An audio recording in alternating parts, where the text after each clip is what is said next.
je suis Sylvaine de HeroCD.fr et je suis accompagnée aujourd'hui de Rodolphe Furlot, thérapeute spécialisé dans les troubles obsessionnels avec compulsion cognitive. Aujourd'hui, nous venons vous parler du TOC du couple pendant la période du confinement. Nous faisons face à une période assez anxiogène et qui peut pour certains majorer leurs troubles anxieux, comme le TOC du couple. Nous allons voir comment gérer au mieux pendant cette période. Bonjour Rodolphe. Bonjour à tous. Bonjour. Ça va, Sylvaine? Ça va très bien et toi? Bah écoute, ça va. Confiné, mais ça va. Ah, pas facile, hein, confinement. Et c'est pour ça qu'on est là d'ailleurs. Exactement. Si on peut parler un petit peu de nos expériences, surtout que moi j'ai des patients de plus en plus anxieux là par rapport à la situation, donc ça peut être intéressant d'en parler, effectivement. Tout à fait. Est-ce que, pour commencer, tu peux nous expliquer l'impact du confinement sur les troubles anxieux? Oui, alors bon, l'impact du confinement, de toute façon, on le connaît tous plus ou moins, hein. C'est-à-dire qu'on est un petit peu les uns sur les autres, il y a une promiscuité, donc ça peut effectivement accroître, développer le trouble anxieux. Alors, chez les gens qui ont des troubles anxieux, comme le trouble anxieux généralisé ou le TOC, par exemple, c'est vrai que ça a tendance à exacerber les symptômes. Après, ça va dépendre des gens en fait, hein. On parlera tout à l'heure du HeroCD, ça peut faire l'effet inverse aussi, parce que les gens sortent moins, ils sont moins quelque part, ont moins peur d'être attirés par les uns ou par les autres. Donc voilà. Mais en tout cas, il y a effectivement déjà il y a l'angoisse effectivement qui a tendance à être exponentielle, surtout avec les médias. On n'arrête pas d'en entendre parler, ça tourne en permanence. Il y a l'anxiété, peut y avoir des attaques de panique, il peut y avoir des décompensations anxieuses. C'est vrai enfin moi en tout cas dans mon travail, je suis amené à me déplacer aussi chez les patients et je me rends compte que ça a quand même un impact assez violent. On n'en parle peut-être pas assez d'ailleurs au niveau psychologique. Non, c'est vrai que c'est pas évident parce qu'en plus, je pense surtout aux gens qui sont par exemple hypocondriaques. En ce moment, c'est une période assez difficile, surtout les personnes qui ont tendance à fixer leurs symptômes et à comment dire, se tester sur leurs symptômes physiques. Et par rapport à toute cette diffusion qu'on a sur la télé, c'est pas toujours facile à gérer, je pense, pour ces personnes-là, en l'occurrence. Bah effectivement, j'ai beaucoup de patients qui sont atteints d'hypocondrie et c'est vrai que là, avec les informations qui tournent sur BFM et sur les réseaux sociaux, c'est vrai qu'ils sont en train de se tester. Ils m'appellent assez régulièrement. Je pense que pour les autres psys, c'est la même chose. Et oui, ça a tendance effectivement à accroître les symptômes de l'hypocondrie. L'hypocondrie étant une obsession phobique, hein, n'oublions pas qu'il y a une forme de TOC aussi d'ailleurs. Et c'est vrai que c'est un climat qui est vraiment anxiogène pour eux. C'est les premiers, peut-être les premiers visés d'ailleurs, ou la première ligne, on va dire, c'est en première ligne, clairement. Ouais, je pense aussi. Du coup, qu'est-ce qu'on pourrait dire par rapport aux avantages et aux inconvénients du confinement pour le TOC du couple? Alors pour le TOC du couple, c'est assez contradictoire et paradoxal parce que c'est vrai qu'il y a des avantages et des inconvénients. Alors on va commencer par les avantages, c'est qu'en fait les personnes sont cloîtrées, donc c'est vrai qu'elles sont moins amenées en fait à être dans l'exposition, donc à rencontrer des gens, brasser des gens, etc. Donc du coup, les gens qui sont atteints du TOC du couple, ont tendance en fait à se sentir mieux puisque elles sont enfermées, elles ont moins accès en fait à toutes ces personnes et à toutes ces interactions sociales. Maintenant, l'inconvénient évidemment, c'est le confinement, c'est-à-dire qu'ils sont évidemment l'un sur l'autre, des couples qui sont les uns sur les autres dans des petites surfaces parfois. Donc effectivement, le TOC a tendance à prendre davantage, d'être de plus en plus présent en fait dans ce cas de figure-là. Maintenant, je pense que ça peut être une bonne exposition aussi, le fait d'être l'un sur l'autre en couple pendant ce confinement. C'est une forme d'exposition aussi quelque part et il faut le prendre peut-être aussi de cette manière-là. Voilà. Je sais pas si ça répond à ta question, mais Ouais, tout à fait. Après, c'est vrai que c'est pas évident pour les gens qui sont, parce que déjà de base, il faut remettre les choses dans leur contexte. Déjà de base, pour des couples qui sont confinés les uns sur les autres, c'est déjà pas facile. Et c'est vrai que si on oui. rajoute en plus le TOC du couple, c'est vrai que ça peut être un peu explosif. Donc c'est tout à fait normal en fait aussi d'avoir des conflits ou autres avec son conjoint. Ça fait partie des choses normales, je pense, dans le confinement en fait. Oui, c'est normal d'avoir effectivement des conflits quand on est les uns sur les autres, etc. C'est vrai que dans le HeroCD, ça prend peut-être une démesure, mais quelque part, c'est une forme d'exposition qu'on appelle in vivo, donc une exposition dans la réalité. Et on peut le prendre de cette façon-là. Et puis d'ailleurs, comme je l'ai dit tout à l'heure, j'ai des patients qui me disent, en ayant le TOC sur le couple, que finalement, le fait qu'ils soient quelque part, euh, qu'ils ne soient plus dans la société ou dans des interactions sociales, quelque part, ça aussi, ça les rassure quelque part. Donc, il faut continuer quand même l'exposition. Je pense que c'est important, malgré le confinement en comportemental. Oui, parce que c'est vrai que ceux qui sont habitués à être dans l'évitement, c'est-à-dire, par exemple, ceux qui peuvent avoir des phobies d'impulsion dans le cadre du couple, du coup, ils sont plus exposés, du coup, ils sont renfermés Exactement. et ça risque peut-être de majorer le TOC à la sortie. C'est possible. Oui, oui, parce qu'en fait, ils s'exposent moins, effectivement. Et donc, à la sortie ou au déconfinement, ils vont peut-être avoir des angoisses exponentielles ou effectivement qui vont être davantage puissantes. Maintenant, bon, il y a tout un tas de moyens de s'exposer, comme le flooding, l'exposition par imagination et saturation du cerveau. Voilà, il y a d'autres moyens, d'autres outils qu'on Oui, pourra développer un jour. c'est vrai que le flooding, ça fonctionne bien. Alors après, je pense que moi, au tout début, j'avais du mal à me positionner par rapport au flooding, par rapport au TOC. C'est un peu, comment dire, c'était pas évident. Mais en fait, il suffit de se poser calmement et de se mettre en exposition en imaginant des scénarios possibles qui pourraient arriver. Et en fait, pour faire Oui, c'est ça. diminuer l'anxiété. C'est ça. Alors après, le problème, c'est que par imagination, l'exposition, évidemment, est plus difficile à mettre en place, hein, évidemment. Mais on peut se servir, par exemple, d'un moment où on est anxieux, par exemple dans la journée, pour s'isoler un moment et faire une séance de flooding. Quelque part, c'est une sorte de tremplin. Alors, c'est un peu bizarre, mais on se sert de l'angoisse, en fait, pour aller s'exposer par l'imagination. Et du coup, on peut faire une séance de flooding. Et c'est une forme d'exposition qui fonctionne plutôt bien, hein.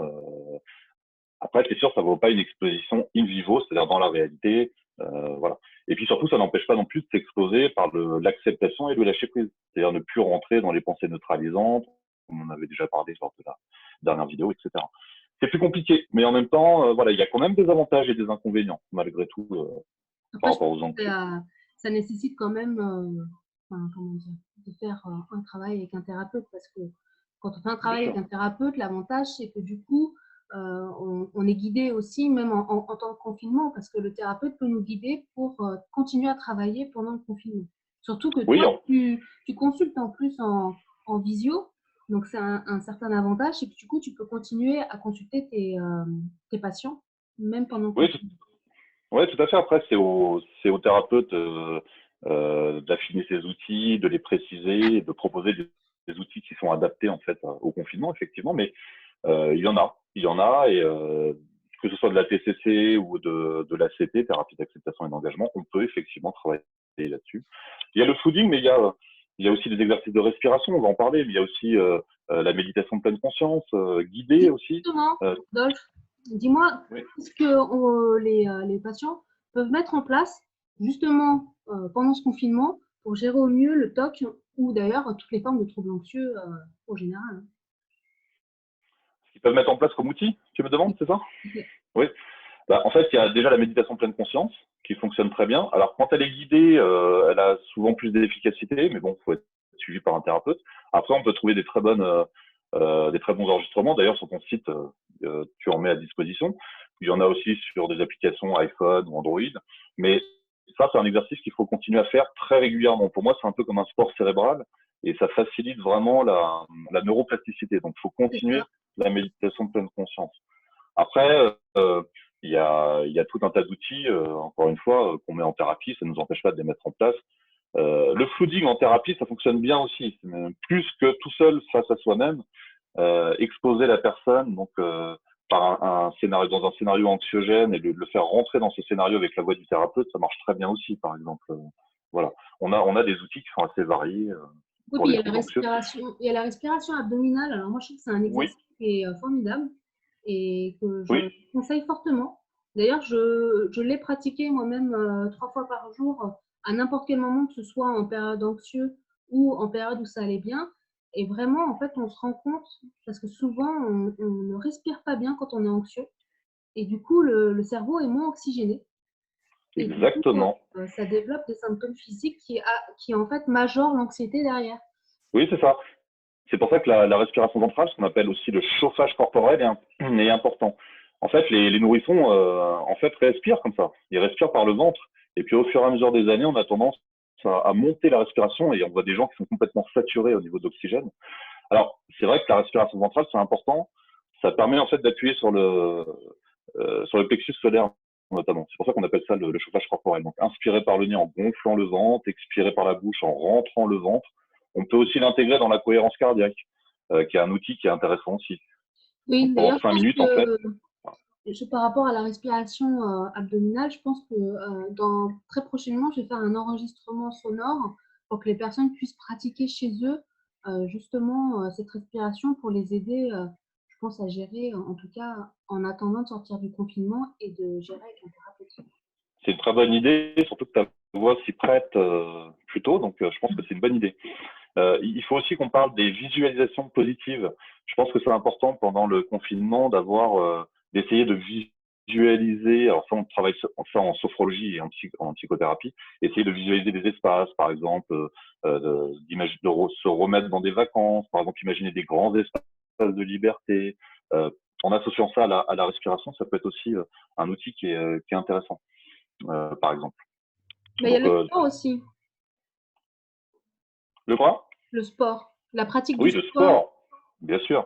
Alors le sport, bon, pendant le confinement, effectivement, on peut faire du sport, il n'y a aucun problème. Il y a les burpees, par exemple, qui fonctionnent très bien. Ça, je conseille aux gens plutôt de regarder s'ils ne connaissent pas, de s'intéresser à ça. Il y a les burpees, on peut faire des pompes, on peut faire du vélo d'appartement. Il y a il y a le yoga aussi, et tout ce qui est tout ce qui est lié au développement personnel qu'on peut mettre en place aussi.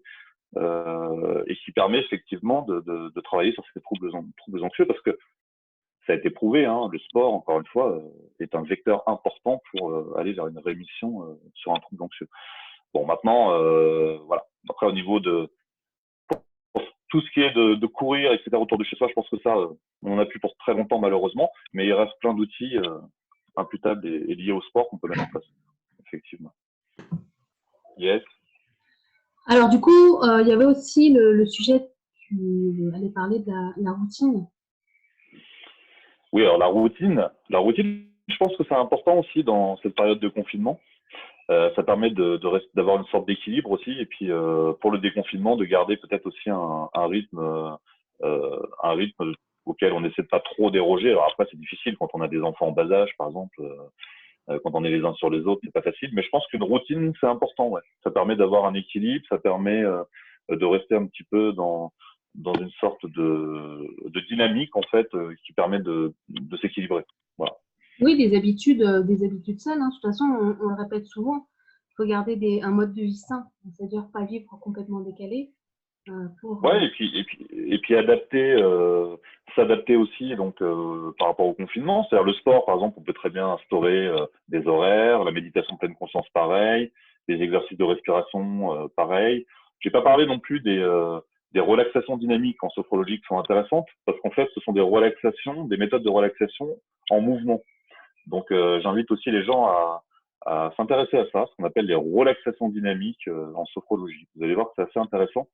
Ça permet de bouger et en même temps de se relaxer. Voilà. Oui, c'est vrai que moi, j'ai tendance, quand je faisais la respiration abdominale, j'aime bien la pratiquer en marchant. En fait. Ouais, ça se fait en marchant. Après, il faut bien expliquer que la respiration abdominale, ventrale ou le chauffage corporel, le but, c'est vraiment d'inspirer par le nez et de gonfler le ventre et d'expirer par la bouche doucement en rentrant le ventre. Le but étant vraiment d'essayer de compresser le plexus solaire pour sentir une sorte de chauffage corporel qui est un petit peu calmant, réconfortant. Oui, puis Mais on peut le faire en marchant. Mais d'ailleurs, par rapport à cette respiration abdominale ou ventrale, c'est aussi les échanges entre l'oxygène et le CO2 en fait, qui se fait mieux. Oui, c'est ça. Oui, c'est ça. Oui, d'ailleurs, les gens ont tendance à mal respirer et donc à mal s'oxygéner. Et du coup, ça peut aussi effectivement induire des attaques de panique, des crises d'angoisse, ou en tout cas les multiplier ou les exacerber. Donc la respiration, c'est vraiment important, effectivement. Bon, après, moi, je suis pas un grand spécialiste de la respiration, mais il y a tout alors il y a la respiration thoracique aussi, hein, qui peut être intéressante également. Et puis, comme on disait, la cohérence cardiaque, qui est assez simple à mettre en place.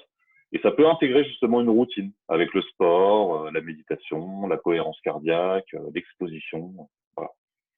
Bon, bah, avec tout ça, écoute, si, le sujet qu'on n'a pas abordé, c'est les insomnies. Alors oui, on a tendance peut-être à moins bien dormir. Alors les insomnies, peut-être plus du début de nuit justement, vu on est peut-être aussi moins fatigué. par les journées, quoique ça dépend des journées pour certains, mais enfin, on est peut-être moins fatigué. Et encore une fois, les enfants en bas âge, par exemple, ça fatigue, mais c'est pas la même fatigue. C'est plus le même rythme, c'est plus la même routine. Et puis, il y a plus non plus le sport qu'on pratique habituellement. Donc, effectivement, il peut y avoir des insomnies de début de nuit, mais aussi de fin de nuit, ou de milieu de nuit d'ailleurs. Et c'est vrai que c'est un problème qui est quand même important. Alors, justement, les visualisations positives dont je parlais, par exemple, avant de dormir, peuvent être intéressantes, donc en sophrologie, la respiration évidemment aussi. La méditation pleine conscience, je la conseille pas dans ces cas-là. Moi, je la conseille plutôt quand on est disposé à le faire. À un moment, en fait, pas de détente, mais vraiment, c'est un travail pour moi, hein, la méditation pleine conscience. C'est un travail sur soi. Voilà, c'est s'écouter, c'est s'ancrer dans le moment présent. C'est pas Oui, nécessairement pour pallier un problème et d'insomnie. je suis d'accord avec toi parce que la méditation pleine conscience, les gens ont tendance à penser que c'est de la relaxation, alors qu'en fait, pas du tout. Pas du tout, Euh, non, non. voilà, l'objectif de la méditation pleine conscience, c'est de faire travailler son cerveau pour qu'il se recentre à chaque fois sur le moment présent. Et Exactement. j'ai moi-même fait un cursus MBCT et c'est vrai Oui. que ça m'a beaucoup aidé. C'était une bonne En expérience. fait, En fait, il y a trois intérêts à la méditation pleine conscience. Bon, déjà, il faut bien comprendre qu'il faut le faire tous les jours. C'est Oui, pas, je fais de la méditation pleine conscience pendant 30 minutes et puis j'arrête pendant 2 semaines. Ça n'a pas de sens. Donc, le but, c'est d'essayer d'en faire tous les jours. Et les trois intérêts, en fait, c'est un, ça permet l'ancrage. Donc, effectivement, l'ancrage dans le moment présent. Deuxièmement, ça permet d'être davantage observateur de ses pensées et beaucoup moins protagoniste ou acteur. Et puis, troisièmement, ça fluidifie les pensées. Donc là, on en revient aussi au TOC, par exemple, ou au problème même d'insomnie. Hein. Les insomnies, parfois, c'est un ensemble de pensées qui viennent s'entremêler, etc. Mais, encore une fois, comme tu le dis, la méditation pleine conscience ne peut s'opérer que sur ne peut vraiment avoir de résultats que sur le long ou moyen terme, pas sur le court terme. bah, surtout que la méditation pleine conscience, ça permet quand même de vraiment faire ce travail-là qui est important. Alors moi, c'est vrai que j'avais tendance à m'endormir quand je faisais ça. Je faisais Ben des oui, c'est courses ça. qui C'est pour ça qu'il faut choisir son moment. Parce que si tu le fais quand tu es trop fatigué, tu vas t'endormir. Et si tu le fais si tu es trop angoissé, c'est très difficile à mettre en place il y a un flot de pensées et d'angoisse qui se mêlent, quoi.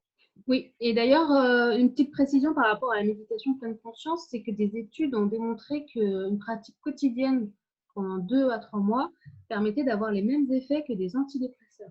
Ouais, j'ai lu effectivement aussi cette étude. Alors, je sais pas si c'est la même, mais il y a clairement et scientifiquement, ça a été prouvé, il y a vraiment un effet sur l'angoisse. Ça, c'est sûr et certain.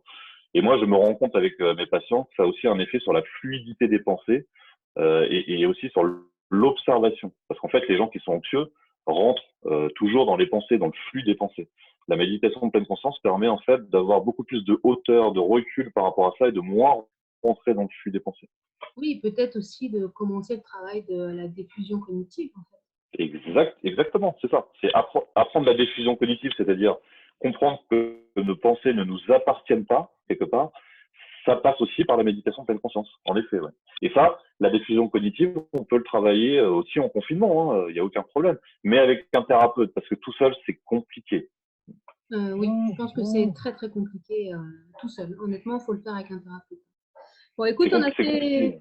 on a fait un peu le tour de tout ce dont on voulait parler du coup à tout le monde. Oui, bah, c'est une petite vidéo, quoi. C'était une petite vidéo pour essayer de prendre conscience qu'on peut faire des choses pendant le confinement et puis à notre niveau. Après, bon, voilà, il y a certainement des choses qu'on a oubliées, mais ouais, je pense qu'on a fait le tour déjà d'un bonne chose, quoi. On a fait pas mal de choses déjà. Bah, en tout cas, merci beaucoup pour tes précieux conseils. Bah, merci à toi, hein, et puis les tiens aussi, hein, sont intéressants. Et puis je pense que tout le monde a des conseils. N'hésitez pas d'ailleurs sous la vidéo si vous avez des conseils. On a certainement oublié des choses.